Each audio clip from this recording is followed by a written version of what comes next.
seorang gadis dan adik laki-lakinya yang tersesat. Sekelompok pasukan bayaran pemerintah yang mengejar saksi. Dan seorang security yang masuk kerja di hari pertamanya. Ketiganya bertemu di tengah malam di sebuah gudang. Dan apa yang akan terjadi? Inilah Tupac Trigger. Tanpa lama-lama, yuk kita gaskan.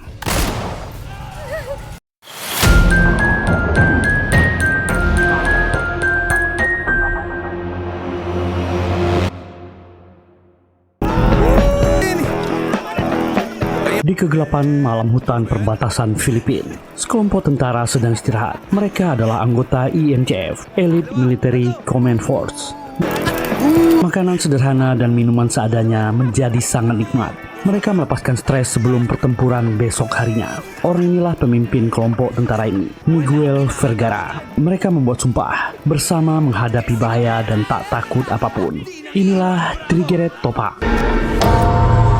Area perbatasan dalam hutan Filipina, tanah para pemberontak notorius sekte, kelompok anti pemerintah. Tugas mereka hari ini menyergap dan menghabisi pimpinan kelompok ini. Mereka istirahat sebentar dan memakan perbekalan, mencoba mengamati situasi. Miguel berkata ke rekannya Ramos agar tetap waspada. Dia punya firasat buruk, meminta semua anggota timnya fokus. Misi ini bernama Harabas. Jangan ampuni satu musuh pun. Rekannya bernama Ramos berkata istrinya Jane sedang hamil. Miguel bisa menjadi ayah baptisnya. Miguel berteriak memberitahu rekan-rekannya yang lain. Mereka segera meminta Miguel mengecilkan suaranya. Miguel pun berjanji ke rekan-rekannya semuanya akan pulang setelah misi ini.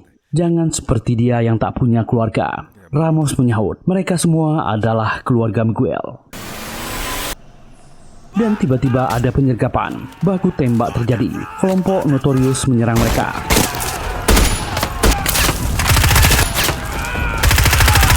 Miguel berteriak memberi instruksi. Musuh sangat banyak dan terus maju.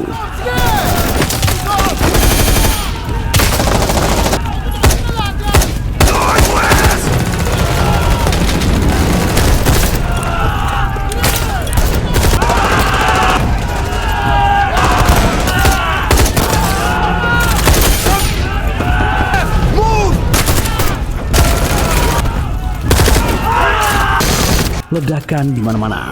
Orang-orang ini tak takut mati dan terus menyerbu. Mereka mulai mendekat dan menghabisi pasukan khusus ini. Korban dari kedua belah pihak berjatuhan.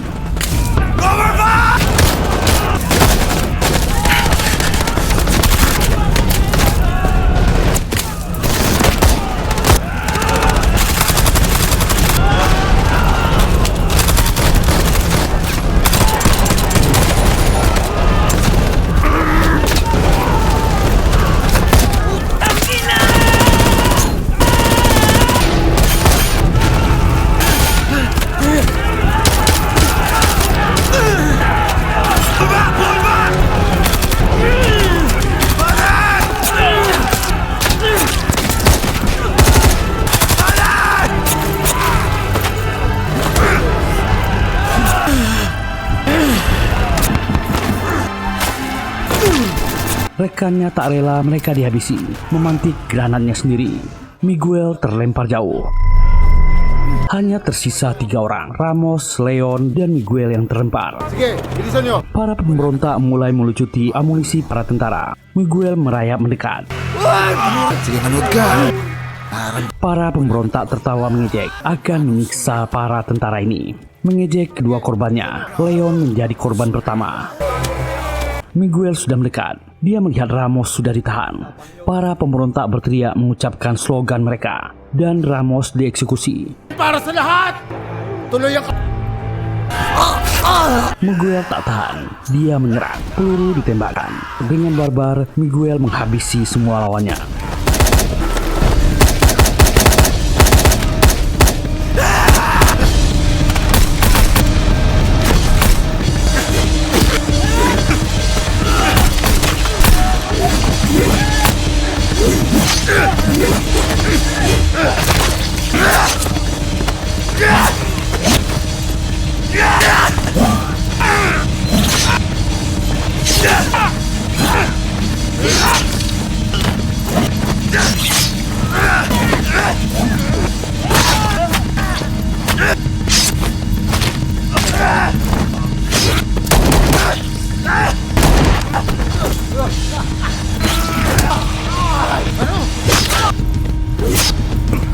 tinggal pimpinannya. Dia masih tertawa. Tanpa ampun, Miguel melakukan hal yang sama. Itu barbar dan brutal.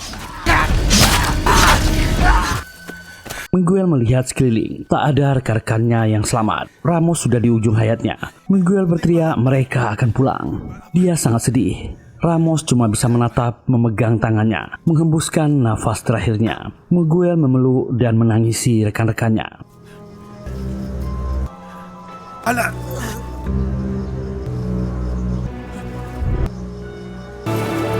Peristiwa itu sudah terjadi 1 tahun yang lalu. Miguel pun bangun dari tidurnya. Mimpi buruk yang hampir terjadi setiap malam. Temannya Dos melihat Miguel yang berteriak. Selama ini Dos, mantan rekannya di kesatuan, menampungnya. Dia tahu apa yang terjadi pada Miguel. Memberinya semangat. Jangan biarkan mimpi buruk mengambil alih hidupnya. Dia harus bisa melanjutkan hidupnya. Saat itu Miguel sudah keluar dari tentara. Miguel berkata dia sudah berusaha menguburnya, tapi rekan-rekan dan pasukan itu terus menghantuinya, terutama Ramos. Dia tak bisa melakukannya. Sementara itu di wilayah Manila Utara, seorang gadis yang bernama Deng Diwata atau Dita, juga adiknya Box dan rekannya Ben dikejar oleh orang-orang.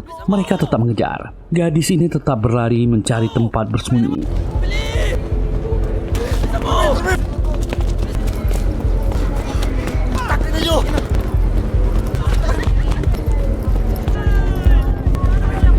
Tapi Box dan Ben tertangkap. Dita berusaha menolong. Dia juga diringkus. Box dan Ben adalah kurir. Kedapatan mencuri narkoboy di wilayah seorang gangster. Ketuanya yang bernama Benjo memarahi dan menghajar ketiganya. Box meminta maaf. Ini tak akan terulang lagi. Tapi Ben dihabisi oleh Benjo. Mereka sudah sering melakukan ini. Dita memohon jangan sakiti adiknya. Itu membuat Benjo makin emosi dan memaki Dita. Dia akan memberi Dita dan adiknya kesempatan cari orang lain menggantikan Ben. Dia punya barang yang harus segera diantarkan. Dita tak punya pilihan. Dia akan melakukannya. Mereka berdua dilepaskan. Dita pun segera memarahi adiknya. Kenapa dia melakukan itu? Mencuri barang Benjo. Itu terlalu berisiko. Mereka memang miskin, tapi bukan begini mencari uang. Dita memarahi adiknya. Mereka berdua tinggal di area kumuh. Sementara itu, Miguel memulai perjalanannya. Dia pun menemui Jen, istri Ramos. Dari dulu dia ingin melakukannya, tapi wanita ini tak menyambutnya dengan baik. Miguel meminta maaf setelah apa yang terjadi pada Ramos. Juga butuh waktu untuk menemukannya. Jen tak pernah memaafkannya. Hanya dia yang selamat dari misi itu, hidup dan sehat. Sementara suaminya dan rekan-rekannya yang lain di mana. Jen sangat kecewa padanya. Yung asawa ko. Wanita ini tak ingin melihatnya lagi. Mari saling melupakan. Jangan pernah kembali ke sini lagi. Dengan hati yang pedih, Miguel melangkah pergi.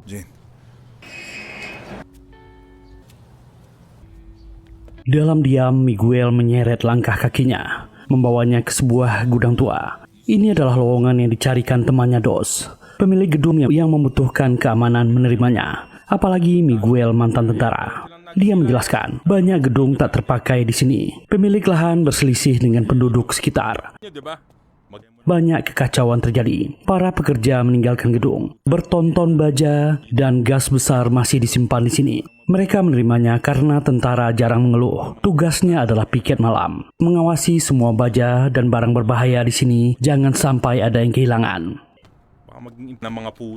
Sementara Box dan Dita pulang ke rumah. Mereka mengobati ibunya yang sedang sakit. Ibunya khawatir dengan Box. Apa yang dia lakukan? Box menyembunyikan pistol di belakang tubuhnya. Itu membuat ibunya sangat marah. Kembalikan itu. Jangan berurusan dengan preman lagi. Ayah mereka sudah meninggal. Bekas anggota militer. Ibunya murka. Ayah mengajari mereka menggunakan senjata untuk melindungi diri, bukan untuk menyakiti orang. Jangan lupakan itu. Box protes. Ayahnya juga direnggut nyawanya oleh senjata. Dia terlalu sibuk bertugas hingga melupakan hidup keluarganya. Di gudang, Miguel diberi shotgun untuk melindungi diri karena sering terjadi perang antar geng di wilayah sini. Setiap peluru dicatat. Jangan sia-siakan. Si manajer gudang pun pergi setelah menjelaskan. Malam itu Miguel kesulitan untuk tidur. Mimpi buruk tentang perang di masa lalu terus menghantuinya, membuatnya sering berhalusinasi. Tapi dia harus melanjutkan hidupnya. Itu membuatnya sangat kesulitan dan kadang-kadang ingin menghabisi dirinya sendiri. Miguel masih merasa itu semua salahnya. Di sebuah gedung, banyak orang sedang bersiap untuk mengemas senjata. Ini adalah tentara bayaran tak resmi yang dipakai pemerintah, Anti-Narcotic Underground Operation Unit. Pimpinannya bernama Romero. Mereka disewa oleh pemerintahan. Saat itu, pemerintah Filipina memang sering membayar swasta untuk melenyapkan gembong narkoboy. Semua pekerjaan kotor kepolisian, merekalah yang sering membereskannya. Romero meminta semuanya merapat. Dia memberi instruksi, target mereka telah terkunci. Perintahnya sederhana, habisi semuanya. Mereka pun berdoa sebelum misi ini dimulai. Po lahat kami ay makni Hesus Kristo. Dan di salah satu gudang yang besar, inilah markas salah satu sindikat gembong narkoboy terbesar di negara ini. Modus operandi mereka sangat gila. Mereka mengirim dan mempacking narkoboy menggunakan mayat. Para pekerja mulai mengemasi barang, menghitung persediaan. Mayat dihias dan di make up. Lalu narkoboy dimasukkan ke dalam tubuh mayat. Sungguh mengerikan. Laliman mo. Pimpinannya bernama Leon Ramos, memberi instruksi ke pekerjanya.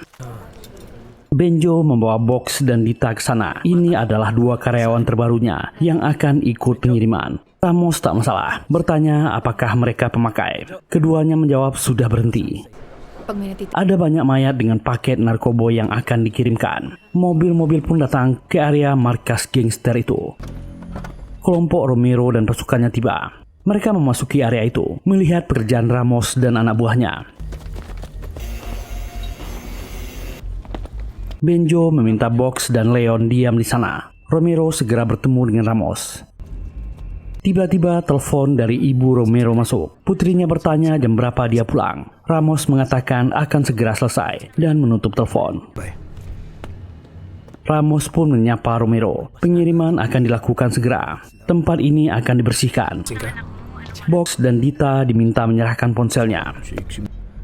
Tapi hari itu Romero mendapat perintah dari atasannya di pemerintahan pusat. Semua gembong narkoboy harus dibersihkan. Ramos bertanya apa tujuannya kemari. Ada kesepakatan baru yang dibuat para atasan di atas. Kesepakatan lama sudah diubah. Dia hanya menjalankan perintah. Pemerintah sedang bersih-bersih, menyingkirkan bau busuk. Laks lang, sir.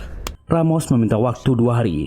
Mereka akan segera membereskan dan membersihkan area ini. Dia akan menelpon kontaknya dulu, memberitahu toko sedang tutup. Romero menjawab tak perlu. Dia juga akan mendatangi mereka. Romero tiba-tiba menembak. Itu adalah pembersihan. Semua pekerja dan barang bukti di sini harus dilenyapkan. Anak buah Romero dengan kejam menghabisi para pekerja. Para gangster melawan, tapi itu tak sebanding.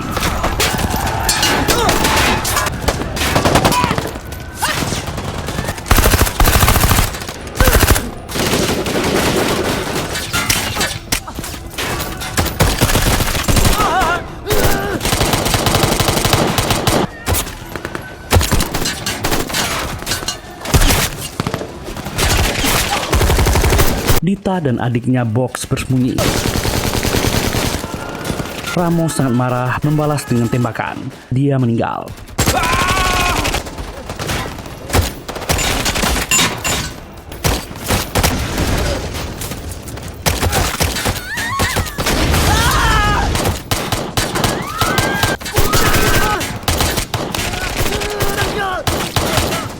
Box dan Dita melawan berusaha mencari jalan keluar dari sana. Salah satu anak buah Romero dihajar.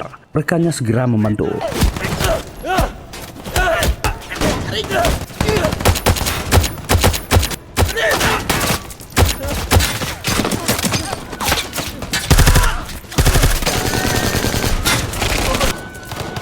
Box dan Dita melarikan diri mencari jalan keluar. Keduanya dengan nekat melompat ke bawah.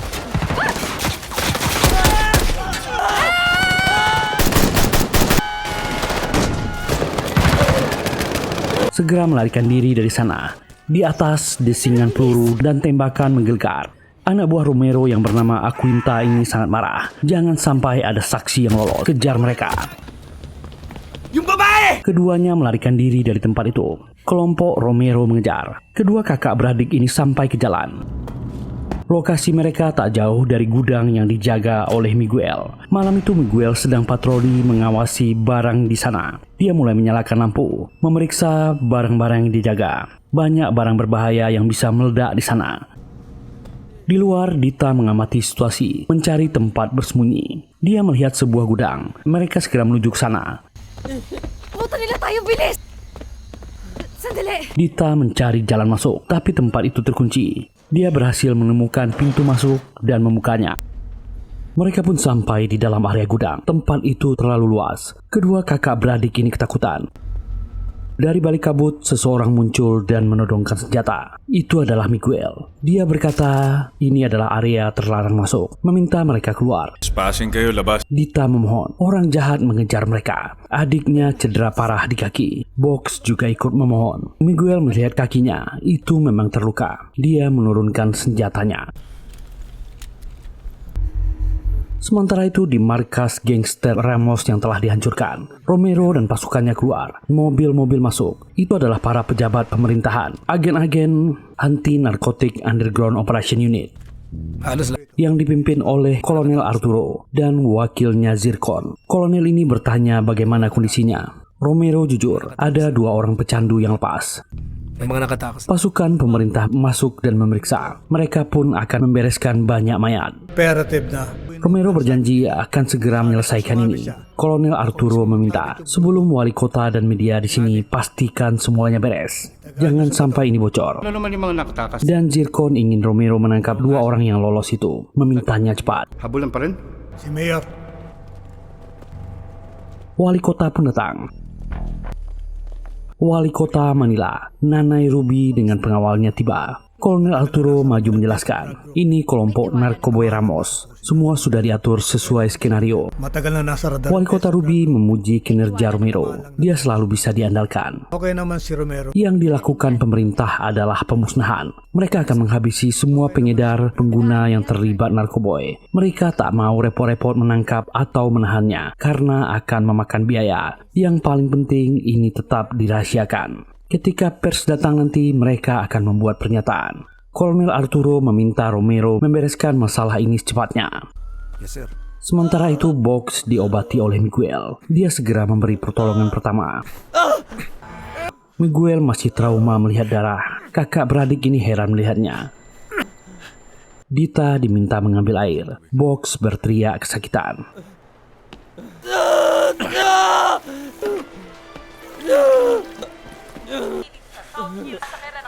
Breaking news, media memberitakan. Di TV disiarkan telah terjadi perang antar geng di sebuah gedung. Semua pelaku dipastikan tewas. Tentu saja Dita heran melihat berita itu. Itu bukan seperti yang dia saksikan. Wali kota Ruby berkata, indikasi baku tembak antar geng narkoboy saingan. Sejauh ini, polisi dan pemerintah tak ada hubungannya. Para geng ini biasa bertarung untuk memperebutkan bisnis narkoboy. Dita segera mematikan TV. Dia bingung apa yang harus dilakukan. Miguel selesai mengobati Box. Miguel sudah menduga apa yang terjadi. Mereka berdua pasti kabur dari sana. Jelaskan padanya. Dita memohon. Mereka cuma kebetulan berada di sana, menyaksikan baku tembak. Tiba-tiba mereka terseret dikejar oleh orang-orang. Dita menangis tak tahu apa harus yang dilakukannya. Dia memohon mereka tak bersalah. May kasalanan, sir. Sebagai pasukan khusus, Miguel sudah menduga ada sesuatu yang janggal. Kayo pumasok. Dia meminta mereka pergi dari sini dan akan mengantar ke bawah. Dita memohon, biarkan mereka bersembunyi di sini. Tapi Miguel sudah kukuh akan mengantar mereka ke bawah. Berita 2 orang yang lolos sampai ke wali kota Ruby. Itu membuatnya sangat marah.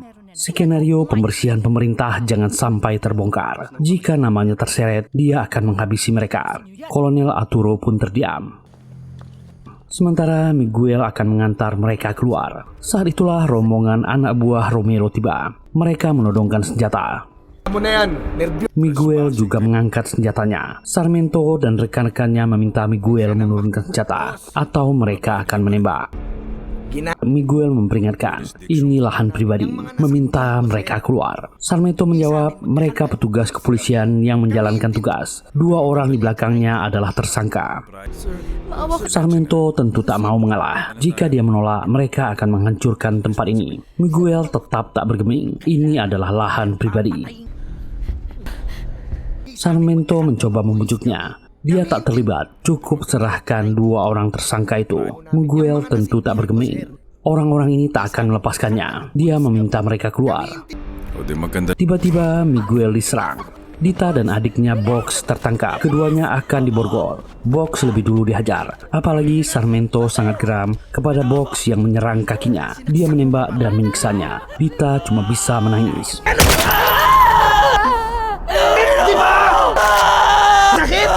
Miguel cuma bisa diam melihatnya. Dia makin yakin dengan dugaannya. Ada yang aneh. Aquinta sampai ke sana. Rekan-rekannya memberi laporan. Ada petugas keamanan yang melindungi dua tersangka. Orang ini bukan siapa-siapa. Aquinta mengatakan orang itu juga menjadi saksi. Dia harus dihabisi. Aquinta segera menghabisi Box. Dita sangat shock melihat mayat adiknya. Box. Miguel mulai marah. Dia masih mencoba menahan. Dia tak ingin lagi melihat pertempuran. Tapi ketidakadilan ini tak bisa ditahan lagi.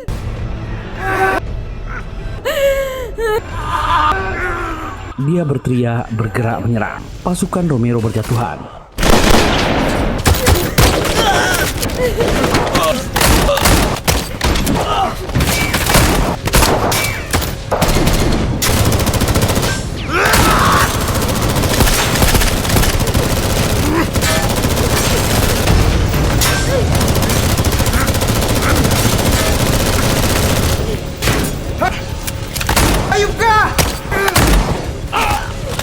Miguel menjangkau Dita, lalu membawanya kabur. Aquinta memerintahkan pasukannya mengejar. Miguel membalas sambil membawa Dita kabur.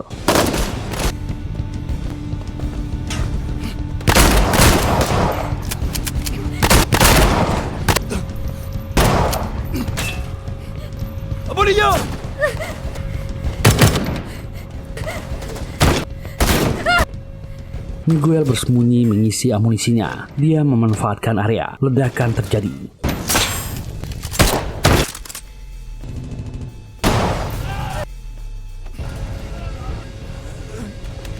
Meminta Dita untuk kabur.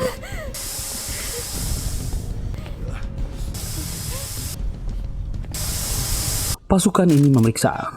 Miguel yang terbiasa dengan perang gerilya menghabisi lawannya satu persatu. Sifat barbarnya kembali.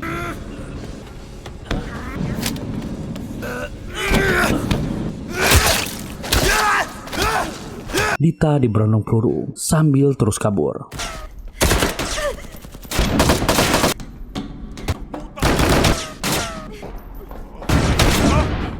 Di lantai atas dia tertangkap, tapi gadis ini masih ulet melawan. Dita menyerang, tapi apa daya dia kembali dihajar.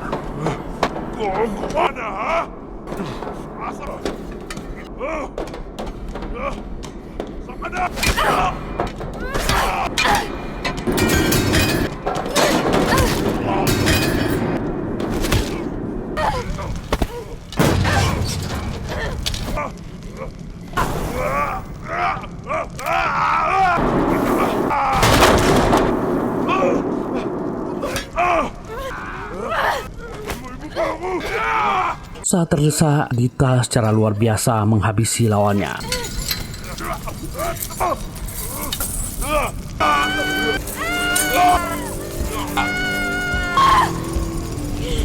Sementara Miguel bertarung di bawah, menghabisi lawan-lawannya.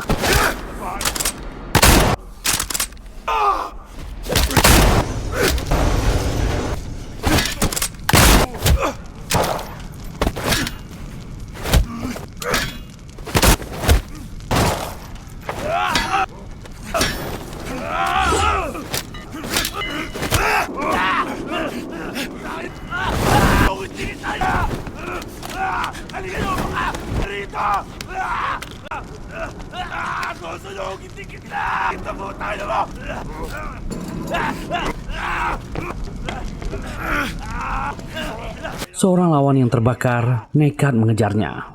Miguel berhasil mengambil amunisinya lalu menembak. Akhirnya Romero dan pasukannya sampai ke sana. Dia heran melihat banyak mayat. Ini seperti penyergapan. Wakilnya takut ini ulah Zircon, pasukan pemerintah. Na misis ko. Aquinta tak ditemukan. Romero meminta cari Sarmento saja. Wakilnya khawatir, Aquinta adalah sepupu Zircon. Bagaimana jika dia mengkhianati mereka? Na misis ko. Orang itu dulu pegawai pemerintahan. Romero juga waspada. Bisa saja keadaan makin kacau. Romero meminta wakilnya yang bernama Elton ini tetap bersiap. Dito. Tempat itu diperiksa, mereka belum menemukan apa-apa.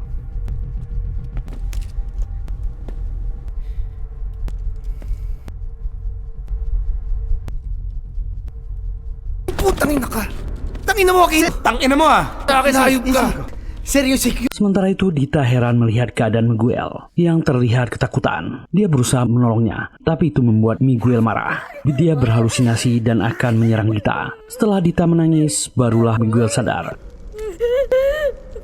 Dia melihat sekeliling, ada mayat anak buah Romero. Teringat adiknya Box yang meninggal, Dita menyerangnya. Miguel mencegahnya. Malam ini masih panjang, orang-orang itu masih mengejarnya. Perang ini belum berakhir. Itu membuat Dita emosi dan sangat sedih. Kenapa adiknya menjadi korban? Kenapa ini bisa terjadi? Miguel mengatakan, kekacauan yang dia hadapi ini adalah pilihan yang dibuat dirinya dan adiknya. Dia hanya bisa menyalahkan dirinya. Dita bertanya siapa dirinya. Kenapa dia sanggup melawan pasukan bersenjata? Miguel menjawab dia hanya orang yang tersesat, yang kehilangan rekan di medan perang. Dia tahu perasaan Dita. Dia sudah terlibat di masalah ini. Mereka harus menghadapinya. Tiba-tiba ada seorang anak buah Romero yang masih hidup menyerang Dita. Miguel segera membantu, tapi dia juga dijatuhkan. Gadis malang ini dihajar.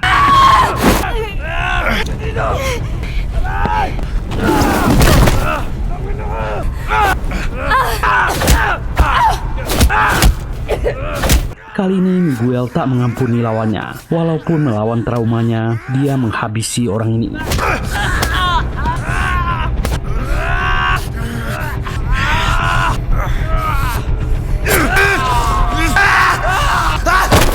Miguel segera menarik Dita untuk pergi dari sana.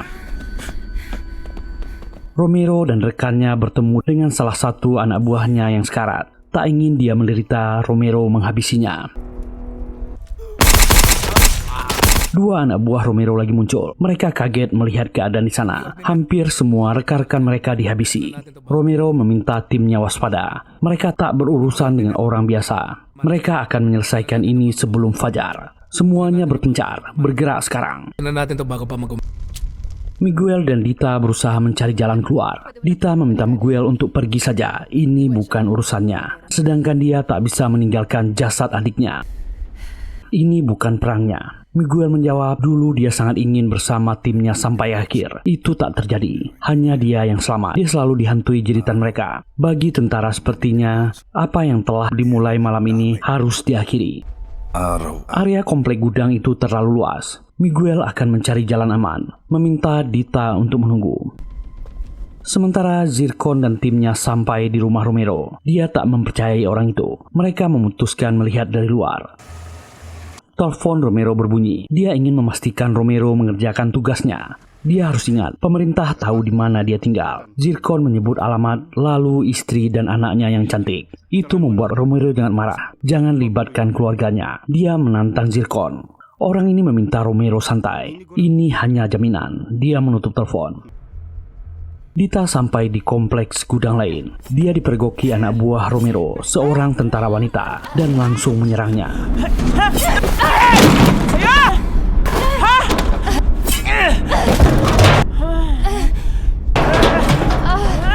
Kagigil kang babae ka! Di ka na dapat binubuhay pa! Dengan barbar, gadis malang ini diseret. Gadis ini terdesak, tapi dia bisa melawan. Saat musuhnya lengah, Dita melukainya.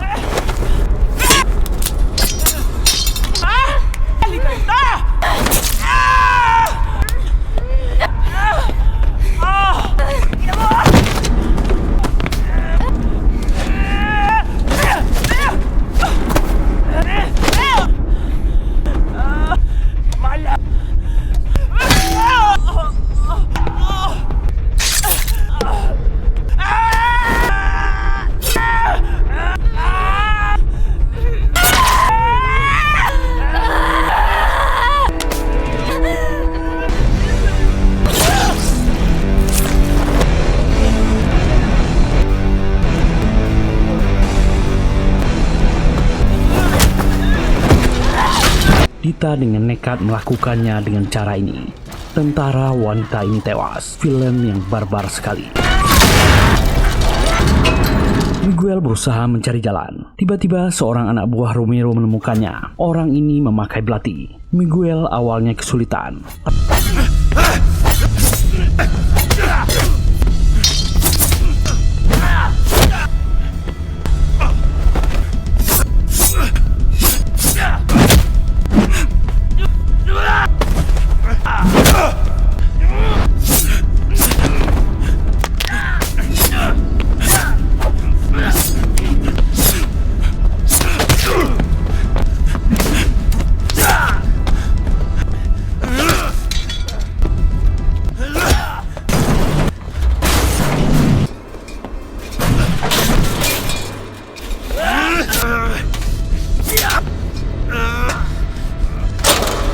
Tapi tentara khusus tak bisa diremehkan. Miguel menghabisi orang ini.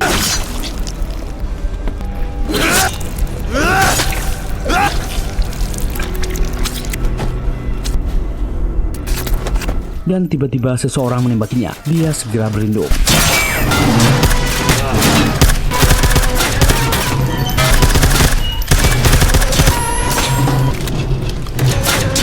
Miguel bisa mendekati orang itu dan menghajarnya.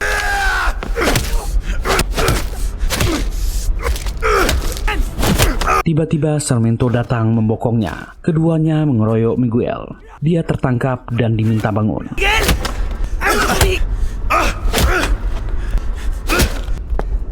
Dita sudah kepayahan. Lukanya cukup parah. Gadis ini kesulitan menahan cederanya. Aquinta muncul, lalu menghajarnya. Tapi dia tak jadi melakukannya. Orang ini jadi punya niat lain. Dita memohon lepaskan dia.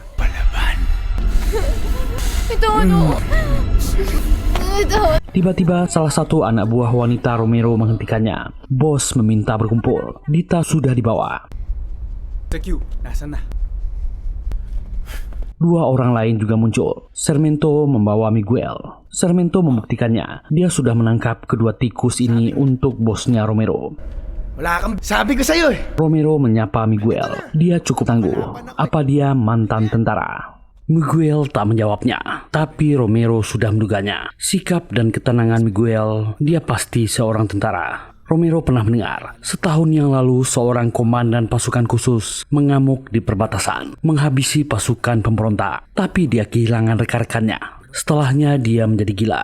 Apa dia orangnya? Ako pumatay ng sundalo. Miguel menjawab, dia hanya security. Nasa serbisyo, hindi. Ketika tentara meninggalkan kedinasannya, dia bukan lagi siapa-siapa. Romero mengatakan dia juga tentara. Urusan di antara mereka tak bisa berakhir karena Miguel menghabisi anak buahnya. Kung ako ang makapatay. Tiba-tiba telepon Zircon masuk. Romero segera melapor. Dia mendapatkan targetnya. Orang ini menjawab dia akan segera ke sana. Juga Romero harus menyiapkan laporan segera. Romero dengan kesal bertanya ke anak buahnya, dari mana Zircon tahu tempat tinggalnya. Romero menyebutkan alamatnya. Semuanya diam. Romero mencurigai Sarmiento, sepupu Zircon. Walaupun dia anak buahnya, Sarmiento salah satu orang yang tahu alamat di mana dia tinggal. Sige! Romero memaksa Miguel menembak Sarmiento, atau dia akan menghabisi gadis itu. Sigurado ka ba taranta? Sarmiento yang terdesak mengancam Romero. Jika dia menghabisinya, dia dan keluarganya juga tak akan selamat. Kakak sepupunya Zircon akan tiba di sini. Miguel tanpa ragu menghabisi orang ini. Tinuluyan nga. Romero segera mengambil pistolnya, memintanya duduk. Dito. Zircon dan pasukannya datang. Romero memberi kode ke anak buahnya. Zircon mendekat dengan pasukannya. Saat melihat mayat adik sepupunya, dia bertanya siapa yang melakukannya. Romero menjawab security itu yang menghabisinya, dan bajingan itu juga yang menghabisi semua anak buahnya. Nasabog nitong gagong to. Bakit ko naman Tapi Zircon kurang percaya. Dia langsung bertanya ke Miguel, apa dia pelakunya? Miguel diam. Malaman kung sino pumatay sa bago tayo magpat. Zircon segera menodongkan senjata ke Dita. Dita pun berucap pelakunya Romero. kami lalaglag niyan? Mengucapkan alamatnya. Kebohongan Romero terbongkar. Yan Street Village. Jens, number 2. Corner Rupees. Molave Village. Kedua kelompok pasukan saling baku tembak.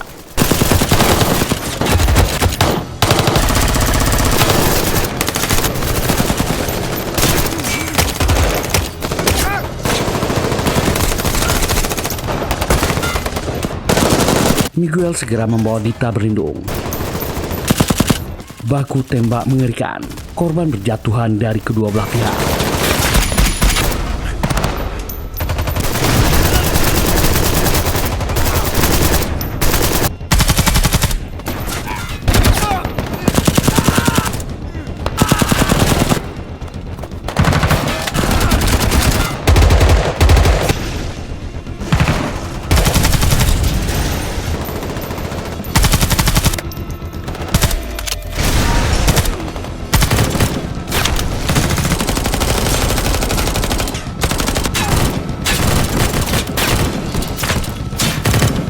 Romero terdesak menggunakan penyemprot api.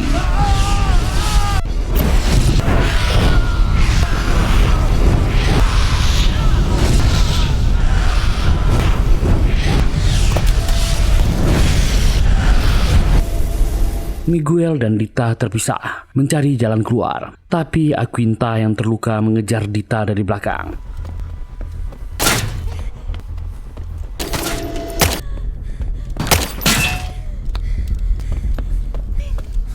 Dita berusaha bersembunyi.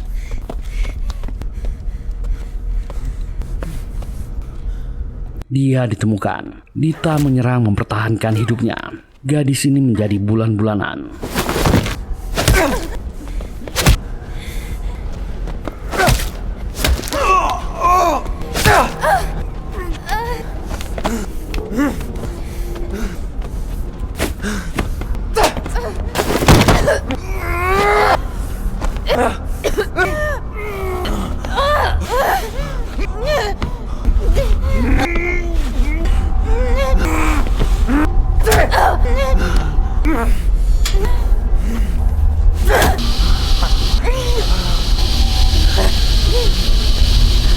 Aquinta memanfaatkan alat pemotong di gudang itu.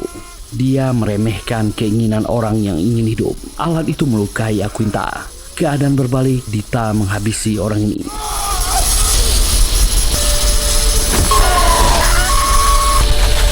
Sementara Elton memburu Miguel. Dia menemukan dan menembaknya.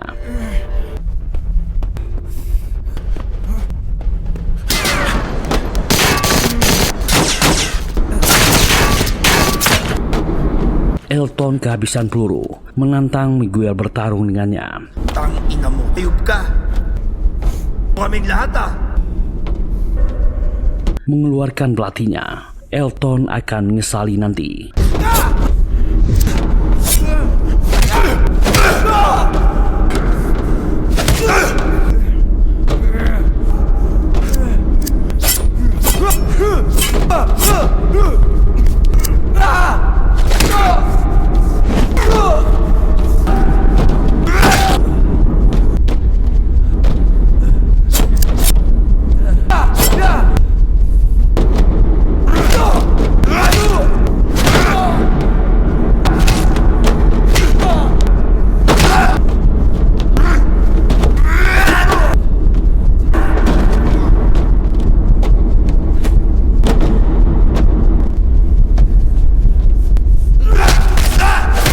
Orang ini menemui ajalnya di tangan Miguel. Sementara Dita mencari jasad adiknya, dia menemukannya. Gadis ini cuma bisa menangis meminta maaf di depan jasad adiknya. Ada langkah kaki mendekat. Itu Romero. Romero tak menyangka karena kesalahan kecil, dua tikus yang kabur menyeretnya dalam masalah ini. Tiba-tiba Dita dibekap dari belakang. Itu Miguel.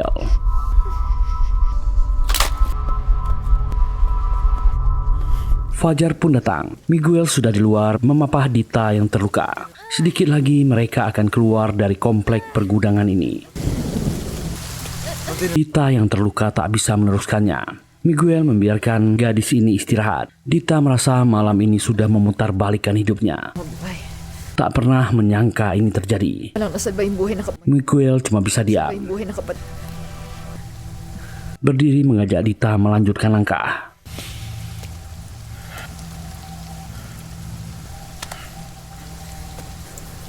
Tapi Romero sudah di sana. Dia menantang Miguel.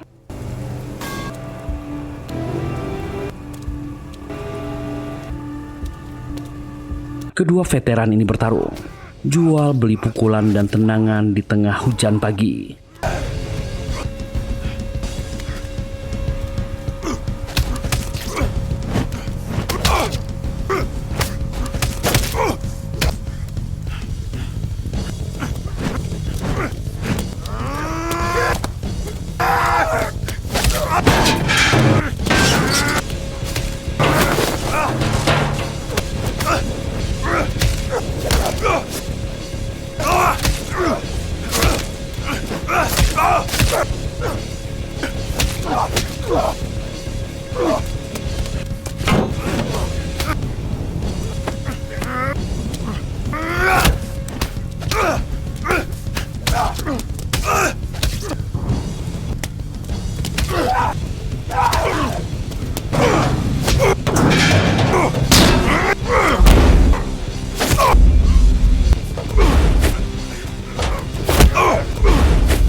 Pipa-pipa berat berjatuhan.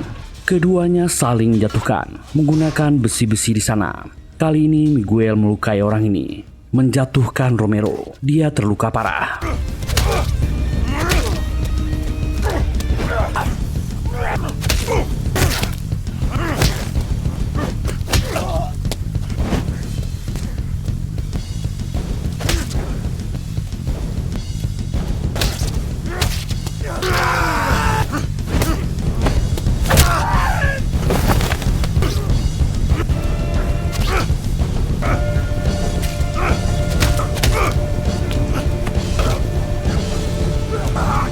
Yang tak disangka, Zircon yang masih hidup datang ke sana.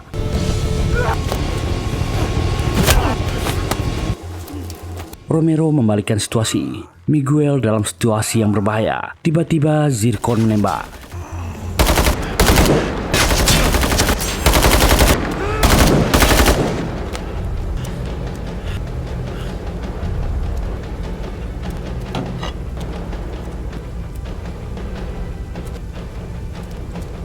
Dita bersembunyi dan diam-diam membokong Zircon. Tapi itu belum cukup. Zircon balik menghajarnya.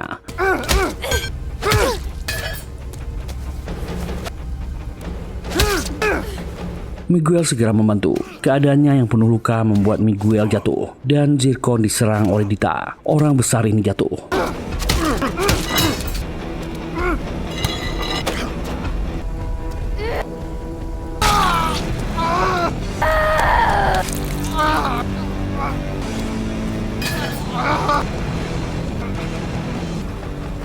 Miguel melihat pipa besi yang tergantung. Dia berusaha menarik talinya.